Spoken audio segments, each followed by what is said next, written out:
Well, hello. I am Matt Williamson. How's everyone doing this fine day? Steelers made a roster addition. MyCole Pruitt. MyCole Pruitt. It's MyCole. I just butchered the heck out of that right off the bat on the podcast. But it's MyCole Pruitt. MyCole Pruitt. And I like it. So I liked him a lot coming out of school. He's sort of a tight end H-back.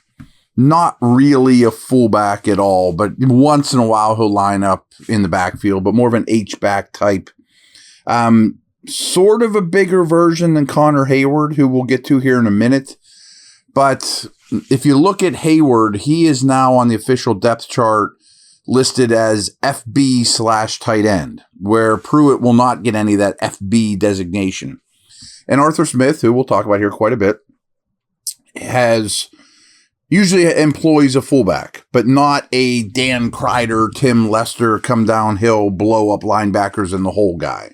More of a Hayward type, a versatile backfield piece that can catch the ball, can carry the ball. So, yes, these two have some overlap, some redundancy, but maybe not as much as you think. And I don't know that it means that Hayward is in trouble necessarily. He has some special teams background, but not as much as I thought, to be honest with you.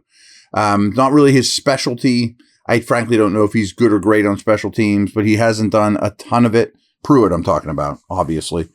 I thought he'd be more valuable on teams. It sounds like he's useful, but not tremendous.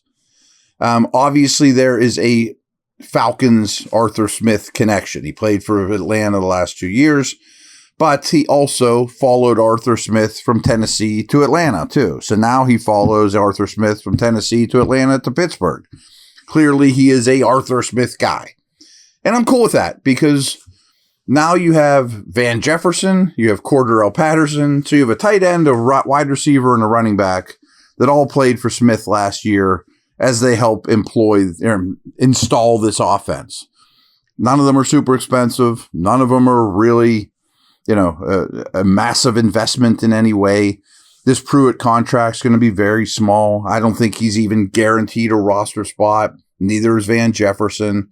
Patterson will be on the team. But the fact that these guys all have been around the block and have done the offense, I think is valuable. Pruitt's 32 years old. So he's found a way to stick in this league. I mean, he's a pro. He has 91 career catches in his he's 71 career catches in his 9 seasons. He's not, Tony Gonzalez or Travis Kelce, of course. However, of those 71 in 9 seasons, 39 have been over the past 3 years, and 8 of his 12 career touchdowns have been over the past 3 years, all with Arthur Smith. So he's going to get balls thrown his way. He has decent speed. Not a burner, but he has decent speed and he can get downfield. They throw him the ball, not just 3 yards around past the line of scrimmage and turn around. You'll see him a lot in the slot, that rhymes, as well as in line. So, he has 0 career carries though. So in terms of overlapping with fullback, it's not going to be as much as you think. And over these last 2 years, I found this interesting. I mean, he has, how I'm big on yards per route run. His numbers are quite good in that regard. I mean, he doesn't run a ton of routes. He's not on the field all the time. He's not going to be a feature receiver. But last year, he averaged 1.95 every time he ran a route. The year before that, he averaged 1.75 yards every time he ran a route. Those are good numbers. I mean, they're not Tyreek Hill numbers. They're good numbers for a depth tight end that will do some blocking. He's more of a move blocker, but he will line up in line. Again, I don't think this means Hayward is in trouble. Hayward is a core special teamer. But I also think, and I've thought this ever since they hired Smith, they're going to keep 4 tight ends as well as a Rodney Williams type or 2 on the practice squad. I mean, I think that's set. They are going to play more multiple tight end sets than they have. But I also think along those lines, they're probably done at the tight end position. I mean, often like when I do mocks and things of that nature, and you sit there with a pick in the 5th, 6th round, and most of your needs have been filled at that point, and there's a tight end that kind of stands out to you, like, I like that guy. I didn't think he'd be there. I think those type of picks are probably off the board now after this hiring or after this signing, which I'm totally cool with. I mean, it's fine. I mean, you're not great at the tight end position, but you would think Freiermuth takes a step forward. I hope Washington is more than just an inline blocker, but he's not going to be a stretch the field guy. We talked about Hayward. Williams did some good things here too. So I think you're pretty set at your tight ends. BetOnline continues to be your number one source for all your basketball wagering needs, including pro and football hoops, pro and college hoops throughout the year. With up-to-the-minute odds, stats, and trends, you can follow your favorite team's path to the playoffs with in-game live betting, contests, and all the best player props. Experience the world's best wagering platform anytime from your desktop or your mobile devices. Head to BetOnline today to become part of the team. And remember to use promo code BELIEVE, that's BLEAV. That gets you a 50% welcome bonus on your first deposit. BetOnline, the game starts here.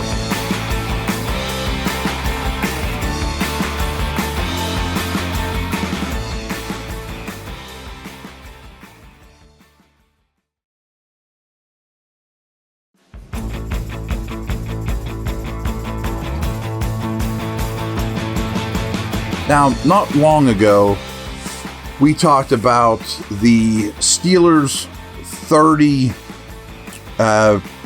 pre-visits, pre-draft visits. And I'm looking at about 17, 18 of those names, something along those lines, as well as some pro day dinners with the Bama guys, the Bama corners and Dallas Turner. Don't know if those guys will be in the mix for the Steelers or not.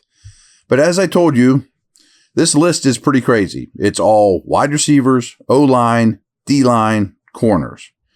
But there is one name I want to throw out there. And sometimes they don't come about, especially for quarterbacks. And that's MyCole Penix Jr. He is one of the 30. And supposedly it's just scheduled for sometime in April. It hasn't happened yet. Sometimes they don't always happen. They could get canceled or whatever. And I've been told that the Steelers are interested in Penix. Now, sometimes you do these pre-snap visits with quarterbacks in particular because you don't really think you're in a position to draft them, but all the information you can get is great. You're going to be playing against them. There might be a day when they become a free agent and you want to know more about the young man. So maybe that's what's going on here, but I think there's a genuine interest. Now, I think there's a lot of teams that are genuinely interested in Penix, and I think a lot of it is medical. He has such a diverse and frightening medical history, but the reports are, which I half believe, out of the combine, he got the stamp of approval from most teams medically. Maybe he's coming here just to get knees checked out. Maybe. I think if the Steelers were to acquire Penix, though, with their current picks, they would have to take him at 20. I don't think he lasts into the 50s. I have no interest in taking MyCole Penix at 20. I have no interest in taking MyCole Penix at 27 in a trade down. Now, I don't hate him at all. I think he throws the football extremely well. He's very aggressive in a good way. He's a downfield, big game hunter. He had 3 elite receivers and a great offensive line. Both his tackles are getting drafted. His top 3 receivers are getting drafted. His running back is likely to get drafted. So it allowed him to do those things. And he did it very, very well. And he had a great season. And it would be a blast to watch him throw the football for the next 4 or 5 years, 10 years in a Steeler uniform. And it would be nice to have someone under contract for the next 4 years at that position. I just think there's so many other needs. I mean, if you love a quarterback and you take him, I get that no matter what. Don't let anything stand in your way. Certainly not Wilson on a 1-year deal or Fields on what you have invested in him, let alone Allen as the third guy. But my concerns with Penix are he tested, that shocked me, he tested really well at Washington's Pro Day, particularly his 40. He doesn't play like that at all. I mean, maybe once he gets running, he can get moving, apparently. And maybe he just really practices starts or whatever. There's some tricks to running 40s. But I never looked at him as an athlete or a creator, to be honest with you. I thought he handled pressure poorly in some ways. When he was under pressure, he did a great job of not taking sacks. And that's a big thing in the analytics community right now. And good for him. That's not easy to do. That being said, that Michigan game, when he faced basically an NFL-style defense, despite the guys around him, really sticks in my mind in a negative way. That he doesn't elude well. They were in his head. It's one game. It's a recency bias by me. There's no question about that. But in terms of what you'd have to pay for him, I think there's going to be a lot of teams interested after the first 4 go. And I am not interested in 20. They would have to add a lot between now and draft day to even consider, in my opinion, just me sitting here in early April, to move up from 51, it is, I think, to 35, to give up other stuff to go get them, because I'd rather use those picks on receivers and centers and corners and tackles, etc. D-line, these guys, the other guys you're bringing in.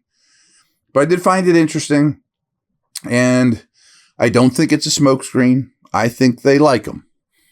How much is a really interesting situation and just something to monitor, and I'm going to throw it out there. That I don't want to say I was told this, but I kind of just read the tea leaves that they're not just doing this for fun. They're not doing it for show. It's, that they generally think he's a good player and a really good prospect. And I'm not saying he isn't.